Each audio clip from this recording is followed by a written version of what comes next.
Hello and welcome to Off the Shelf Reviews.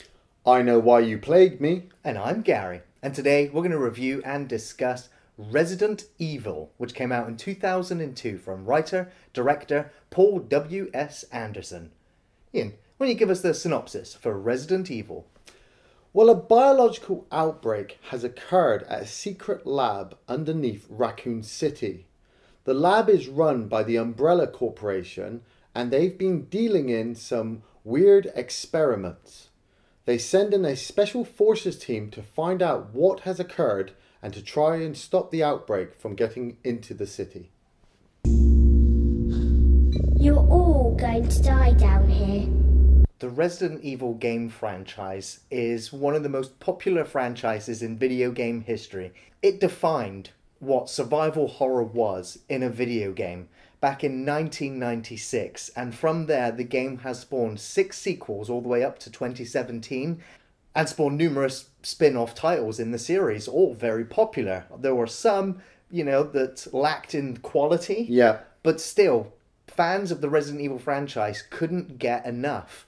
And so the film idea kind of bounced around Hollywood quite a bit. At the time of this film, George A. Romero had already shot commercials in Japan for the release of Resident Evil 2. Yeah. And so they asked George to pen a script for Resident Evil. And he completed a script which, I'll be honest and say, it was also a bit of a departure from the original story from Resident Evil 1. It still had Jill and Chris, although Chris Redfield was a local farmer who came to investigate what was happening to his cattle. Jill Valentine would be the lead, but she would have a romantic interest in Chris. Yeah. And the two of them would be in the mansion, along with Wesker, trying to uncover what was going on. And so it borrowed from the games. George Romero actually had someone sit there and play the game for him so that he could see what he was basing this script upon.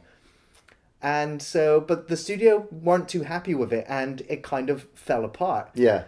Paul W.S. Anderson came along with the script, and the studios again were like, probably not. We don't have the budget for this.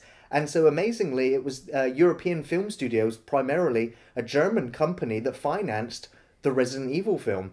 Nice. The budget was around 33 million, and the film soon grossed over $100 million in theatrical releases, and the American studios were like, I guess we kind of missed that one. Resident Evil, the words alone are iconic, amazing. They just, when you hear those two words put together, your mind races to dark corridors, zombies, creatures, puzzles, using your knife and reloading your pistol. It just, if you were there, you know what I'm talking about. And when the games first came out, everybody owned it. Everybody was playing Resident Evil, especially if you were a horror fan and you'd followed the works of George A. Romero's Dead series. You were there for it. And the idea always bounced around, especially in my circle when I was in school, that they should turn Resident Evil into a film. And I always stood there and said, no, it wouldn't work. It will not work. And people were like, why not? And I said, well, in the game, you either follow Chris or Jill. You don't follow both of them. That's the whole point of the aspect of the game. You've got to follow one. So who would you go with? Would you go with Chris, who's the badass soldier, running around with his knife and then getting bigger weapons? Or would you start off with Jill, the master of unlocking? And in my mind, it just didn't work. And so when I finally saw the film and Milla Jovovich appears in the shower nude, I'm like, okay, where's this going?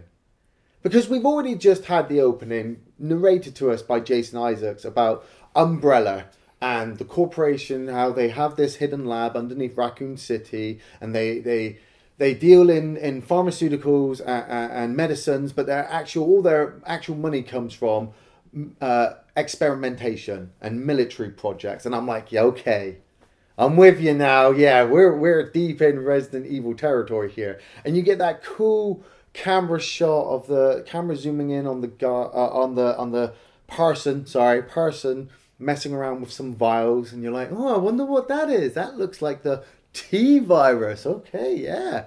And you just see this hand throw the virus, and it cracks, and my mind's like, okay, it's out. In the first 5 minutes of the film, the virus has escaped. Good, we're on a ride now. It's an okay setup. I don't mind watching these scientists in these other business suits just walking around their day to day. Yeah. And I'm like, okay, it's an interesting setup. It's because, in the Resident Evil games, you're always turning up after shit's hit the fan. Yes, that's what I was going to say. We actually get to see the virus break out.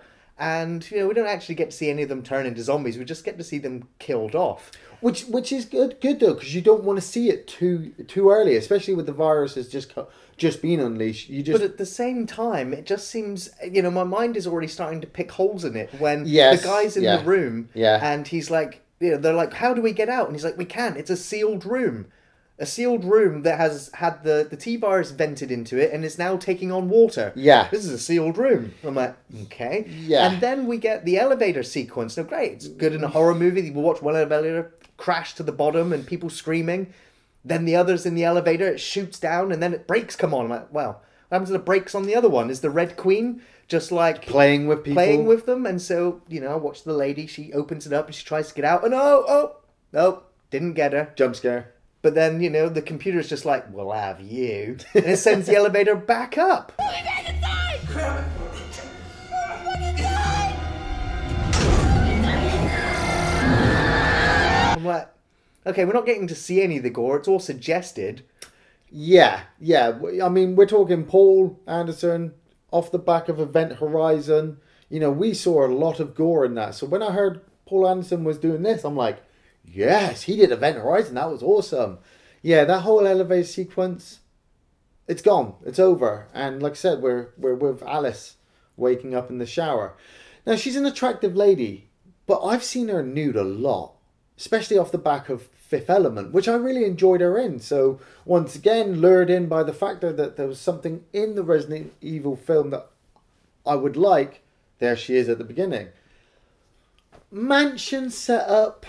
Like I said, how are you going to do the Resident Evil game into a film?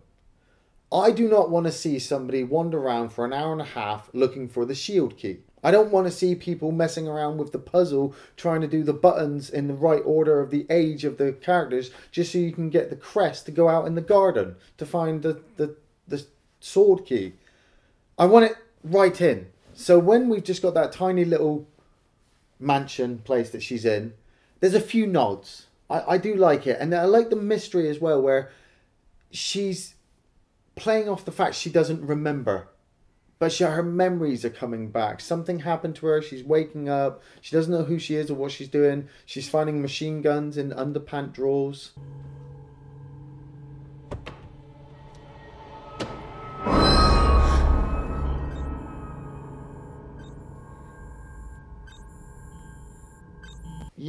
She's seeing little notes and she's realizing it's not her. So I'm like, okay, we're getting a hint of Resident Evil mystery.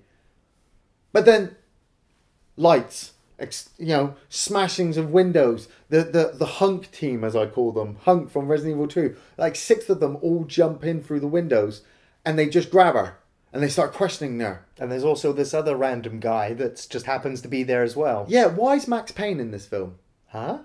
This guy always looked like Max Payne to me, for some reason. And maybe it's the way he styled his hair or the way his jaw set up.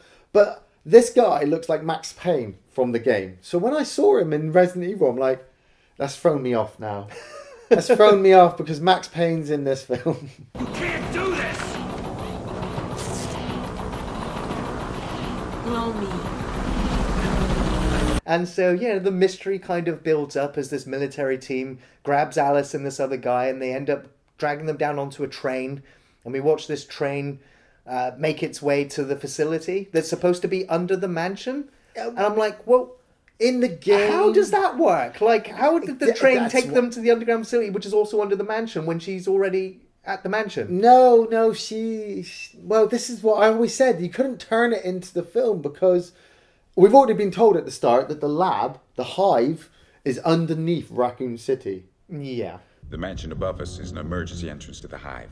The mansion in this film is kind of like the entrance point or the exit for the hive, because we've got, like I said, we've got that train track and she's protecting it. But why? It's like miles away and there's a sealed door and you've got to go through all these security things anyway, so... So the mystery keeps building up and we're trying to figure out what's going on, and then before the mystery can unravel conventionally, we just have a massive exposition dump. You and I have the same employer. We all work for the Umbrella Corporation. The mansion above us is an emergency entrance to the hive. You are security operatives placed there to protect that entrance. Yeah, that's after they find the guy on the train. They open this door and he falls out. And so now we've got this extra character. Neither one of the main characters are named Chris or Jill. But you've got a bit of a hint there because they've got this relationship going on. But he can't remember where he is either, or who he is, or what he was doing. So, like Gary said, we just get all the information given to us about who these people are and what they were doing at the mansion. But we still don't know why Max Payne's here. Makes it easier to work underground, thinking there's a view. I think for me, one of the biggest problems with Resident Evil, the movie, and the entire franchise is the fact that tonally they can't work out what they're doing. It's a survival horror movie. There's got to be blood, guts, guns, mystery, all that stuff. And stepping away from the games and taking away some of the main characters kind of works for me, because if a guy at the start of the film was like, hey, I'm Wesker, I'm like, that's the bad guy. Taking away all that works. The fact that you've got this mystery and all this action and you're just wanting to dive headlong into the blood and guts really quickly works only if you take away all of this soppiness between Alice and the other characters. She's very emotional, and you're kind of forced to follow her. This is your new Jill. This is your new Chris. All these other guys are packing guns, but it's like Rain with Michelle Rodriguez. What's her relationship with JD? Why do I even need to know that? They seem to be close. They seem to have a very Vasquez Drake thing going on. But I don't need to know that. All I need to know is that we're going and investigating what occurred at the hive. But you're not delivering it to me well. No, so they need to make their way to the central processing unit, which is a computer which has been designed in the image of the lead developer's daughter. Yes. And they call her the Red Queen. And in order to get to this computer, they need to go down this one security corridor. Yeah. The team goes in there, and Kaplan, the tech guy, is just like, okay, you should be all fine. And so, half of the military team go into that corridor, and the door closes. And we see a laser come across the corridor. Yeah. And, this is supposed to be a highly trained Umbrella team. Yet their reflex times are to be questioned here, as she just stands there and goes, what?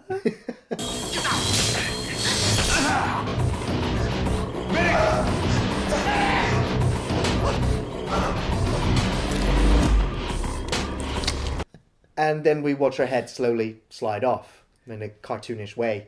Yeah. And so I'm like, okay, that was neat, And then another laser beam comes along, and we watch one guy, and he backs away, and he jumps as the laser comes up with him. I'm like, okay.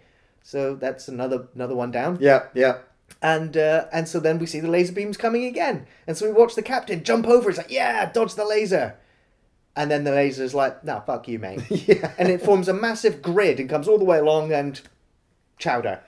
And I'm just like, why didn't it just do the grid laser beam in the first place? And why the fuck does Resident Evil need lasers? Like, seriously, when you think of Resident Evil, lasers is like nowhere on that list. And the thing that annoys me is that Resident Evil 4, that comes out after this film, went, oh, you know what really worked in that Resident Evil movie? A corridor with laser beams. So let's have Leon do all these jumps and spins to dodge the lasers.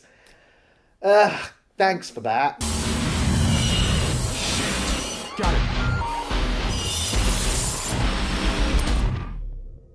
So we've already killed off the most interesting character in the film, along with a bunch of random military people. And at the same time, I'm also like, did Umbrella not clue in these people That's to what I was just anything about to say. because they know that they're going in. Do they even know they're going in to deal with a biological virus outbreak? Because not one of them has gas No. masks on. Well, In fact, they do at the start, but do they at the take start, them but all off. They take them off. So I'm like, they've already said this virus is airborne. There's a point where they walk past this window and there's water leaking out of it. They know the virus is in there. They walk right through the water. And I'm like, were they already given the antivirus? No. See, that's it. It's the silliness behind it. And like I said, it's another thing that makes me go, how would you make Resident Evil into a movie? Umbrella says to their team, we need you to go in there and shut all this down and make sure the outbreak doesn't occur. But it's like when they walk through the dining hall. We have to go around this corridor, so I've got this map here. It's showing me where everything is, and we've got to go through the dining hall B. Okay, they walk through dining hall B. It's a holding pen for potential BOWs, the biological weapons, for those of you not including the Resident Evil. So Umbrella, I can understand Umbrella hiding certain things from different But personnel. why not tell your team? These guys are supposed to stop it from outbreaking. It gets to the point where, like we said, with that net and the lasers, you've just killed everybody off. You could have just used that net to kill everybody off immediately. But you go in there and you shut the Red Queen down. And the Red Queen's like, no, I'm trying to stop the virus from getting loose. But the thing is, when you remember the introduction, you see the virus breaking out and you watch the computer looking at it like, there's a virus outbreak. And it almost seems like, I imagine that someone in Umbrella was watching this feed from the Red Queen and just went, yeah, let's see what happens when it does outbreak. Yeah, I can tell you who that was. Sunglasses, spiky white hair. Wesker! Help me look for him, Jill. And don't leave this hall for the time being. You're following Alice and Milla Jovovich. You're a good actress, I want to say. After this franchise, I would say she was. She was. I liked her in Fifth Element, and I hear good things about her in Joan of Arc. But it's like that sequence where they've turned off the Red Queen, and which has opened up all the doors of the facility, and all the creatures have now stumbled out. This annoys me as well when the Rain character is like, you open the doors and let them all out. Like, Kaplan should have just said, yeah, remember that's the mission, to shut this thing down. Yeah. It's not our fault that Umbrella didn't tell us that, you probably won't make it out after that. Do that. But it's like the zombies all the zombies all start turning up when they're in the holding pens of the BOWs. And Rain is stood there, isn't she? She's got this zombie in front of her and she's like, I'll help you. I'm thinking, you're special forces, hunk special forces. Your mission from Umbrella is usually wipe everything out. Kill everything on sight. We want no trace. We can't have our secrets getting out. So this scientist, who has obviously had a traumatic event happen to her inside a top secret facility, you're going to rescue? Well, luckily she's undead now. And the effects for the undeadness... Gary? No comment.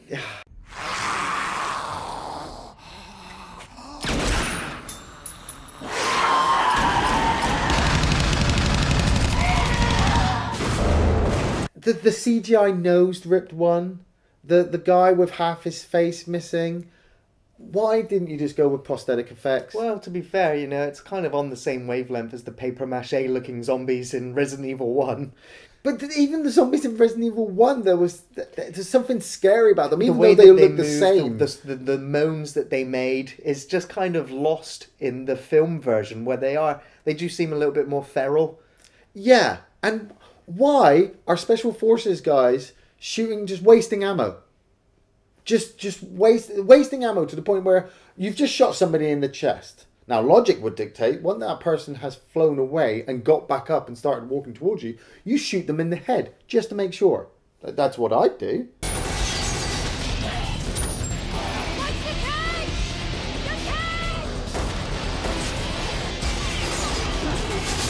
But no, we just get close-ups of guns spewing forth bullets around the room, things exploding left or right. And Alice, like I said, going back to Milla, she's just like, let's go! We follow don't want to say it again, but we follow Max Payne, who's already explained to us that he's looking for his sister.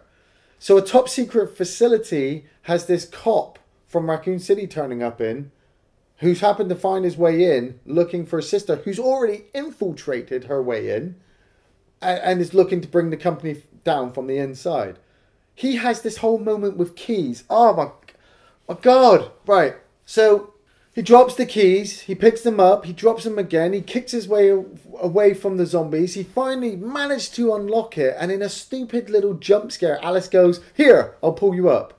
Why? Why aren't we running? We should be running. We should be like what JD does. He runs up, he gets the code from Kaplan. You've got Spence just stood there like, yeah, I didn't know what to do, so I'm just waiting around. And Kaplan's like, okay, the code's this. No, it's this. No, it's this. I'm like, you are useless. You're useless, Kaplan. JD's like, beep, beep, beep. I'll take a moment to relax in this action-orientated situation to be all gloatful because I've opened the door. Got it. See how easy that was? And the elevator is full of zombies. That's kind of cool. I like the fact that they just pull him in and slowly devour him, and he just disappears under a sea of bodies, screaming. I'm like, yeah, that's okay. That's what I wanted to see. But we're kind of meant to care, aren't we? Like I said, the whole... No, that's it. The whole Vasquez-Drake relationship going on. Rain's like, JD, no! And obviously she becomes a fucking bite fest for the zombies all up close. Just throw a grenade in there.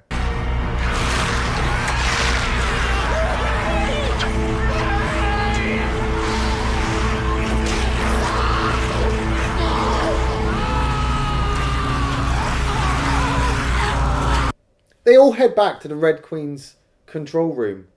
After everything we've just seen with that whole situation, Alice wanders off on her own. And so does Max Payne. Because obviously he's got to go find his sister. Because we're supposed to care. I'm trying to justify myself while watching the film that, you know, it's not supposed to be like the game. And I'm supposed to feel for these characters. But Alice walks into the dog kennel room. That's the point. It's like... You're aware that all these biological weapons are breaking out everywhere, and you see the kennel and you can see the chewed wire. Yeah. And she's like, I'll have a look and see what's in there. Yeah. We're supposed to follow her. She's our heroine. But it's just a setup for introducing a creature that's very memorable from the games and perhaps delivered one of the most impressive jump scares I've ever experienced in a video game, where the dogs jump through the window. And... There's no jump scare here. It's just here's the zombie dogs. They look nice. They look pretty cool. I will say, like they're that. actual dogs applied in makeup, and apparently behind the scenes the dogs, wouldn't behave properly. They'd be too busy trying to eat all of the gunk that's on them. Yeah, well, they've got it covered in their fur. But I mean, you see that one just kind of totter out, and I do like the effect. And like you said, it pays homage to the game. And this is kind of where we get first introduced to Alice's special forces training that obviously we've been told that she's going to be recovering the memories for. It's still fucking ridiculous. It is fucking ridiculous. We've seen zombies take how many bullets before they go down? Yeah. Yet this security guard or kennel keeper zombie breaks out, and one swift kick to the head and the zombie's dead. Well, yeah. Logic. Kick to the head. Sever the spine. I know. But the zombie's dead, and you're sat there like, okay, we've got 5 seconds of relaxation before the dog jumps through the window. The soundtrack makes me think of Nike shoes. It's always made me think of Nike shoes. And she runs outside and she stops, and now there's 6 dogs, and she shoots every single one of them in the head. But she runs out of bullets for the last one. Yeah. And, credit to Milla. She went on an extensive training program to get herself physically ready for some of the action sequences in this film. And so when you see her doing all of these stunts, that is Milla foremost. There's only one sequence where she has to do a jump that it's a body double. Every other time, it's Milla Jovovich. And all of the actual scars and bruising that you see on the actress, none of that is actually makeup at the end of the film. Nice. Those are all scars from filming. And But it's just stupid. Like, this moment just is... You're like, what the hell just happened after she does that super kick, kills the dog, Yeah. and then she just stands there and the music just keeps going. Yeah, and it's and I expect it always to go to a black screen and just say, just do it. And the night tick.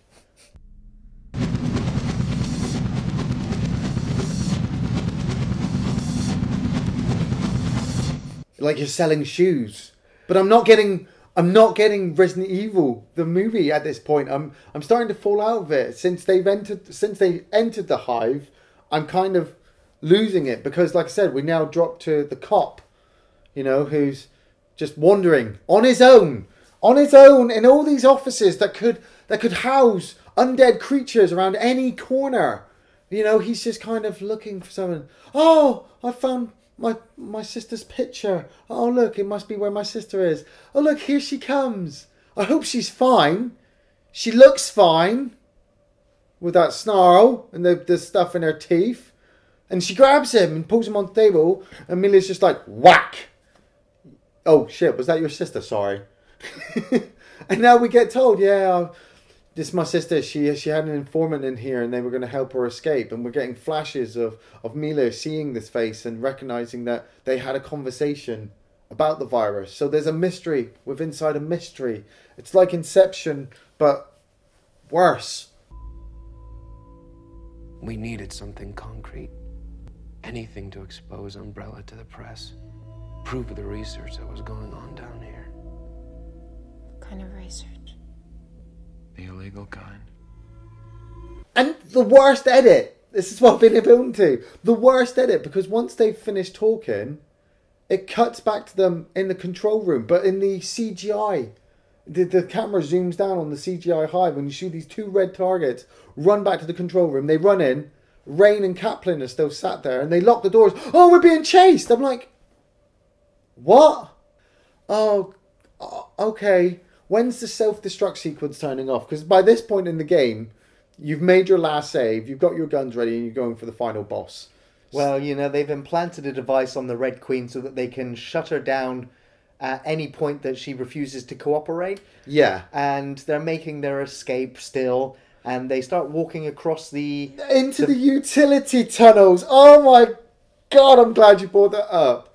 This place is underground. So there's sewers underneath the control room. Big enough for people to walk around in. Why? Who designed that?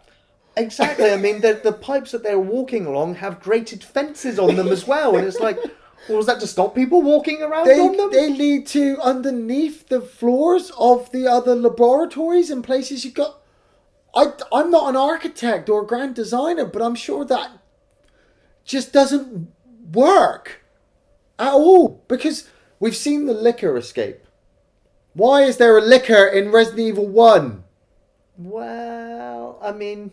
It should have been a hunter. Well, the thing that annoys me is that the Red Queen calls the liquor a hunter. Yeah. Which makes no sense when Resident Evil 1 had a very iconic enemy called the Hunter. Yeah. And we know they're called liquors from the second film.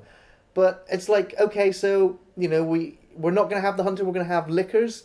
We don't actually know where the liquors come from in the second game. All we know is they come from other scientific laboratories. Yeah. So I don't think it's too much of a stretch to go, perhaps they had other monsters down here as well. It's just a point that they've just taken elements from the games. Maybe they didn't think they were going to make a sequel. Oh God, we wish. But to put a liquor into the first one kind of throws off for me, because once they get down into the sewers, it becomes farcical. Right, now they're in the sewers, the tension's going, and the zombies now turn up. The zombies turn up in a way where they've realised they're going round in circles. So you've been led into a trap by the very computer that wants to kill you all off. That's not coincidental. Rain decides to make a load of noise, and the zombies are right there. So where did the zombies come from? Did they find their own little door to walk down? Did they finally break into the control room and the Red Queen was like, they're down there?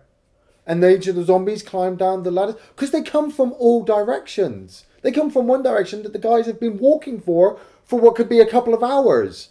But no, don't forget, we're on a time limit, aren't we? We've got 3 hours until the door shuts off and the whole place is sealed. They jump on top of the pipes and start crawling along. And Rain has taken some pretty nasty hits at this point.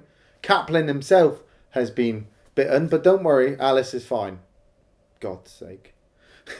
And this leads into a really ridiculous sequence where the pipe falls down and Kaplan climbs up the other pipe to the other side, and you have, the typical trope of go on without me, we can't leave without you, but we're going to go now anyway. Yeah, because you shouted go at us. Yeah, and so Kaplan's got one round in the chamber and he puts it in his mouth and it cuts back to Alice and we hear the gunshot. And we're like, that's sad. I kind of all of the military team sent in, I kind of liked Kaplan. He seemed okay as a character. He could have been.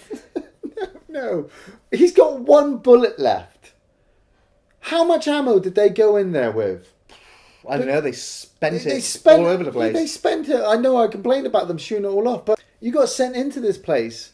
Special forces trained would dictate, right, okay, we need ammo for our guns and some backup ammo.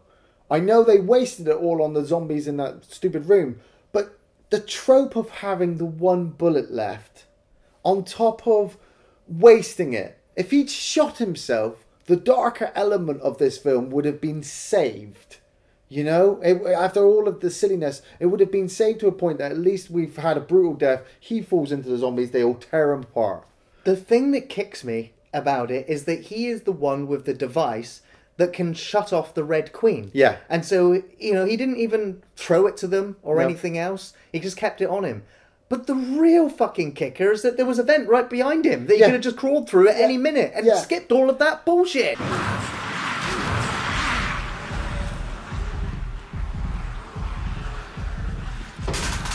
gonna have to work for your meal.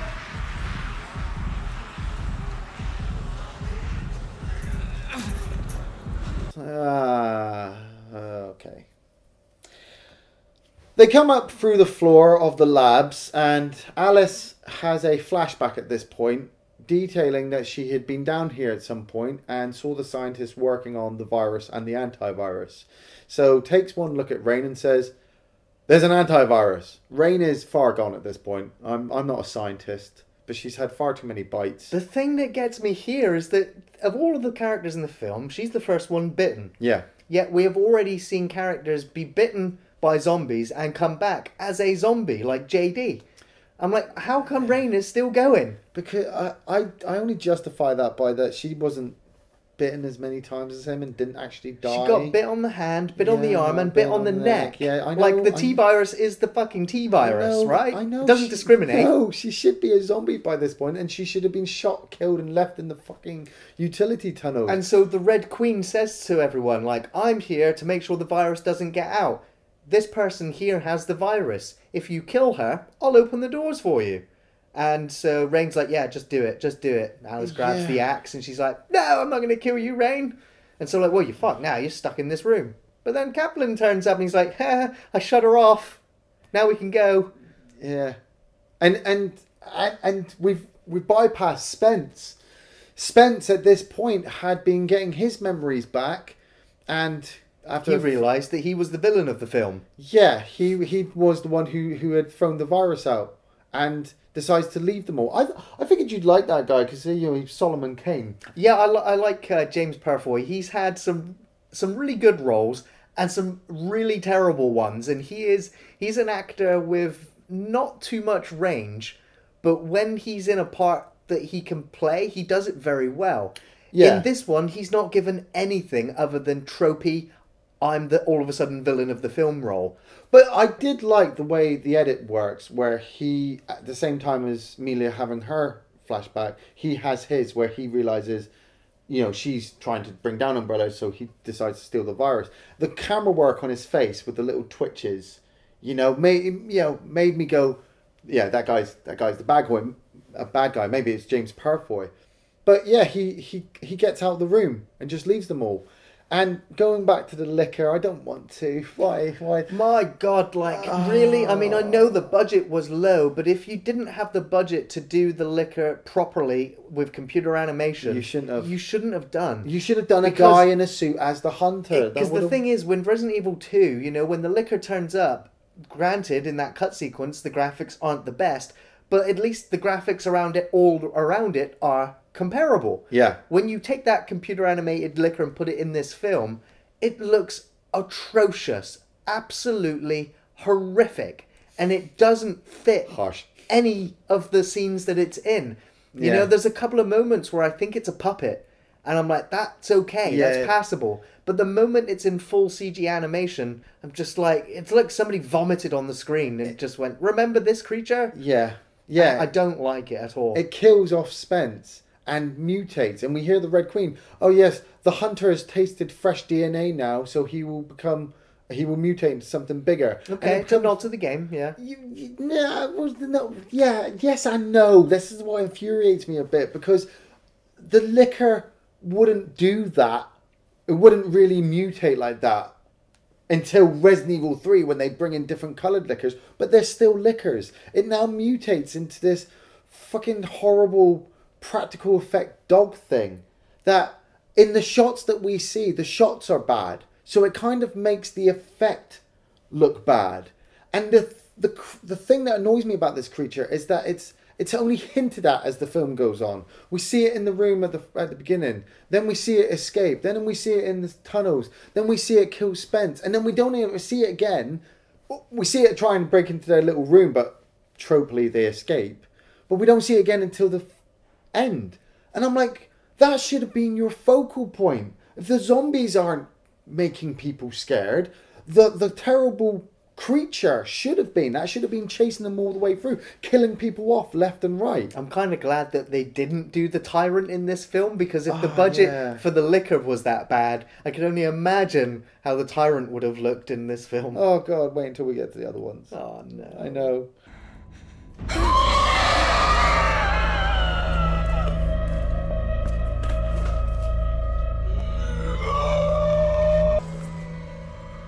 I'm missing you already. But they get onto the train. I like the fact that there's another small nod to the Resident Evil franchise where it's Alexia on the train, which is the name from Code Veronica. Yeah. And the train itself, I think, look, it's the train from Resident Evil 2. It looks just like it, yeah. And it comes to the final boss. Oh God, Kaplan gets killed off so quickly. You know, he was the guy who just got the antivirus. I like that guy. I thought he'd make it to now. Yeah, why do that? Why? Leave it dark. Don't give him a hint of life and then kill him off really quickly. Let him come back. But don't forget, we get this whole redundant sequence where Rain is been given the antivirus and she sits there and dies. And then Alice grabs her gun and puts the gun to her head, and Rain's just like, I'm not dead yet. I'm not dead yet. Yeah. But I will be in about 3 minutes, so shoot me. No, don't shoot me now. Because the creature's got to turn up, and we get the fight sequence, the spinning camera. What is with the spinning camera? It's very trailer-esque. Alice just spinning around with her gun. It makes me dizzy. But the creature jumps in, starts whipping his tongue all over the place, and Alice manages to stab his tongue into the floor and hold him off long enough so Max Payne can shoot a zombified Rain in the head so that she can hit the button and unlock the door.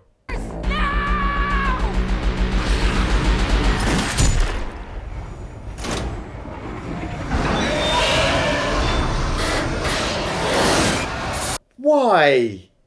What's Resident Evil about that? Now it just seems farcical. Because they get out of the hive and the cops there like, you did well. You got us out. Now it's just like, no, everybody died. And he's like, yes, but we can, my arm!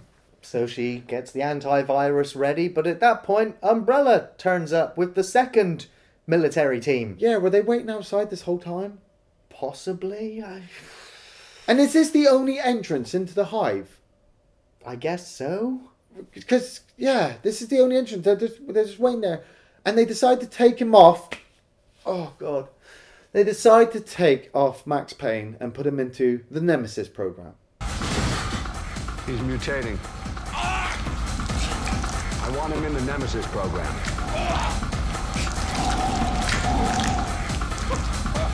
That sounds familiar. Yeah. I guess now we finally know the backstory to Nemesis. Why? This is the first film. And so Alice is also carted off, and she wakes up partially nude again. Yay. And we see a shadow move across the computer terminal. And it's just like, okay. She's got partially shaved head. She walks outside. It looks like the apocalypse is in full effect. And we get a nod to George A. Romero, who wrote the original script for the film, and a nod to Day of the Dead, where the newspaper goes past and it says, "The Dead Walk." I'm like, I love that newspaper. It's the best newspaper headline ever. Yeah. And yeah, she walks around, she finds the police car, and she grabs the shotgun, and the camera pans up, and, you know, it's like, okay, so we fucked up your first Resident Evil, but now we're going into Raccoon City, and film ends. I'm like, that's such bait, you know, it's such sequel bait.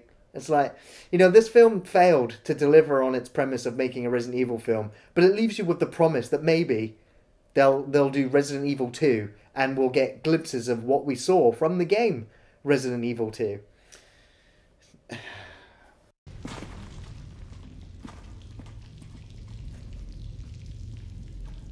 Come on. You know, there's a strange sort of similarity to this, to Alice in Wonderland throughout the film. Yeah, you know, the main I get character being called Alice. We see the white rabbit at the beginning being tested upon. Yeah. You know, she goes through the looking glass, which in this case is a mirror. And there's many instances of her basically in Wonderland throughout this film. I thought it's okay. But why?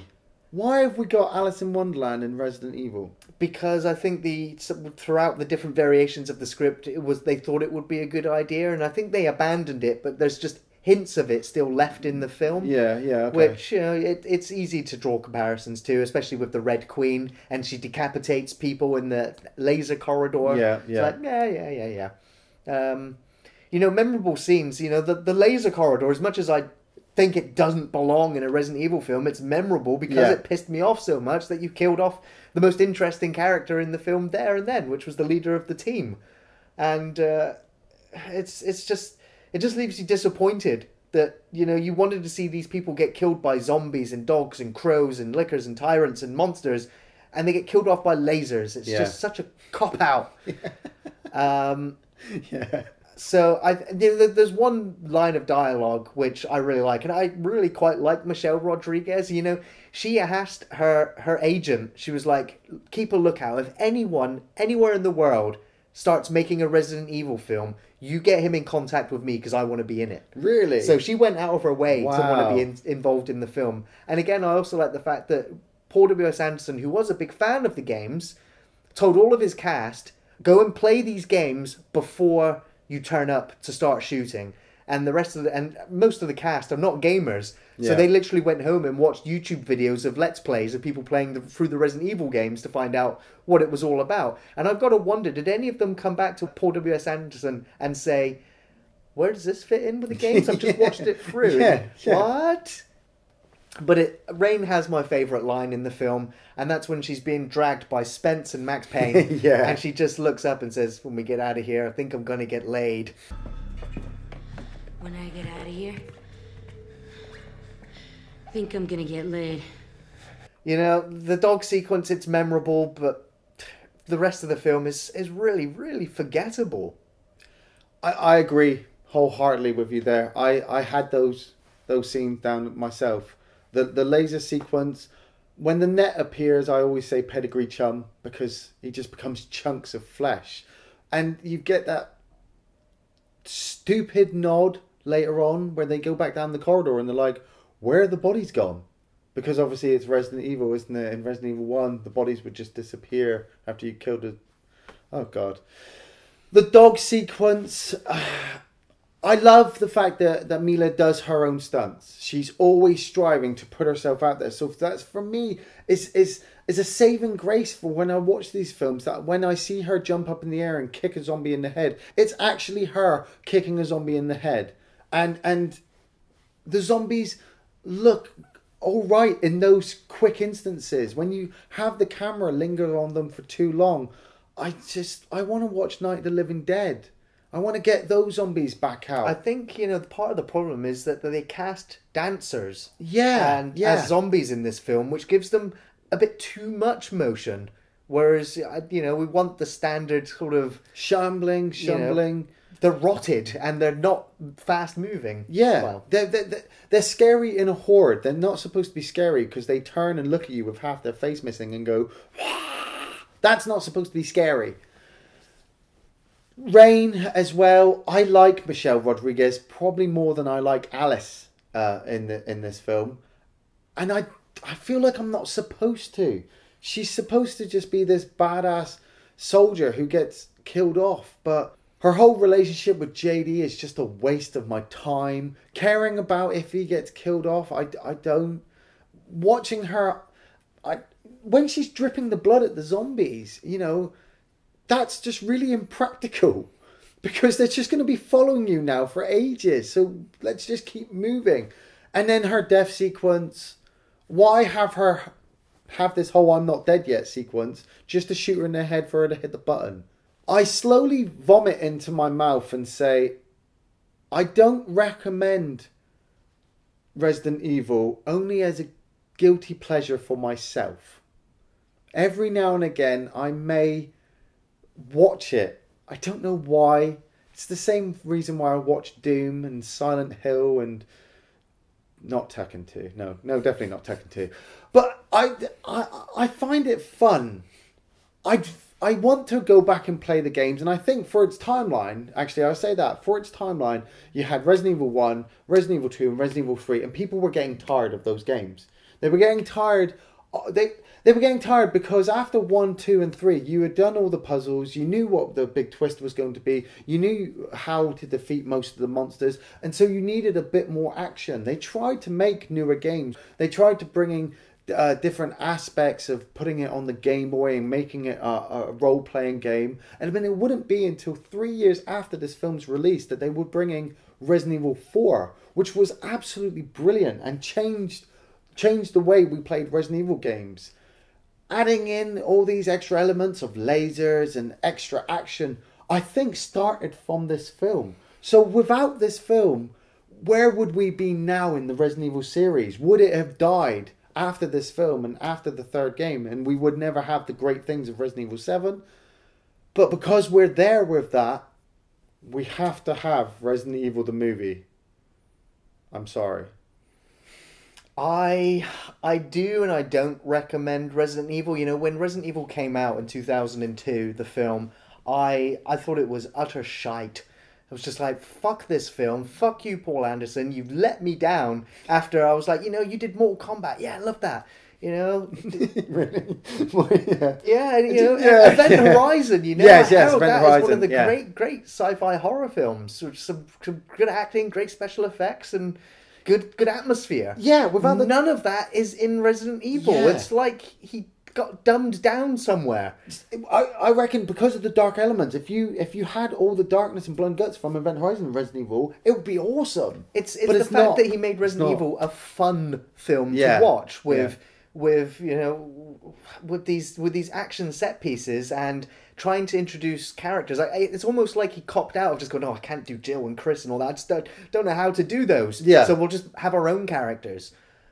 I can't really recommend it to diehard Resident Evil fans of the games because it's kind of insulting to you. Yes. But at the same time, after watching the film sequels, I've kind of come back to enjoy Resident Evil 1 as a stupid action film with some moments that are okay and passable. Yeah. And the film runs at a decent enough pace that I'd never really found myself getting bored.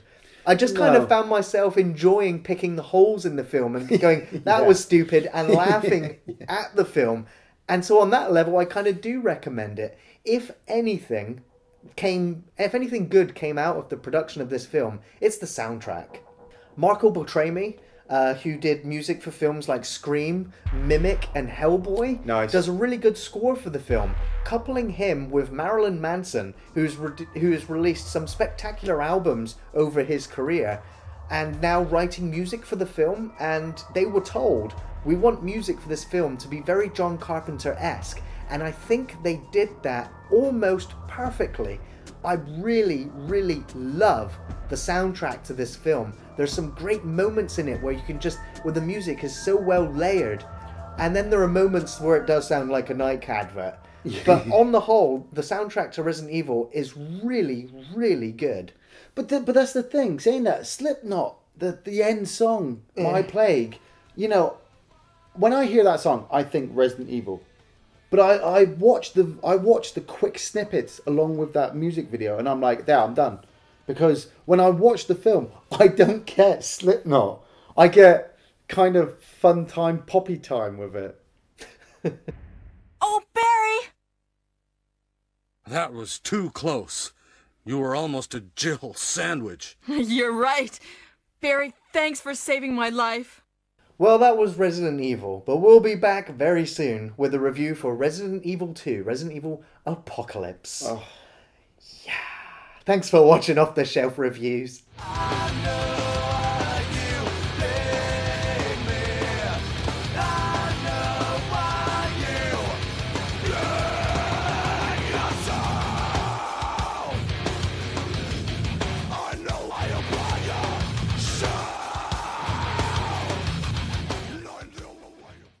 You're all going to die down here.